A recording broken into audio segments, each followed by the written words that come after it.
Public Safety Department Band sa programang pinamagatang Wikang Atin, Himig Natin.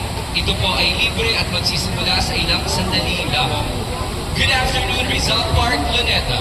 We cordially invite you here at the concert at the park featuring the Makati Public Safety Department Band in a program titled Wikang Atin, Himig Natin.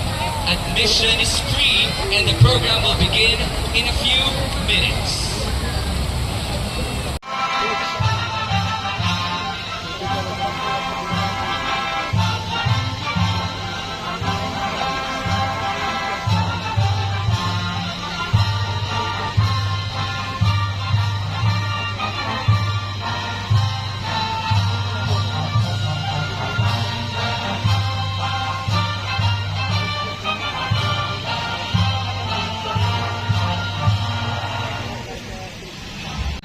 Ang Makati Public Safety Department Band at ito ay kasalukuyang binubuo ng mahigit 63 empleyado ng lungsod ng Makati.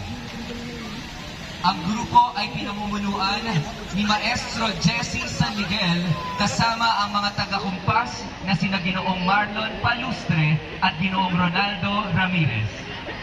Para sa unang bahagi ng kanilang pagtatanghal, tutugtugin ng Makati Public Safety Department Band ang mga sumusunod na awiting inareglo ng pambansang alagad ng sining na si Maestro Lucio D. San Pedro. Una, Jubilate. Pangalawa, Lahing Kay Manggi.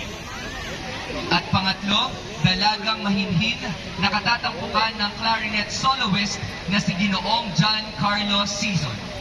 Susundan ito ng Banyuhay na inareglo ni Edmel Tanawan at Juliet Maestro Jesse San Miguel bilang taga-kumpas.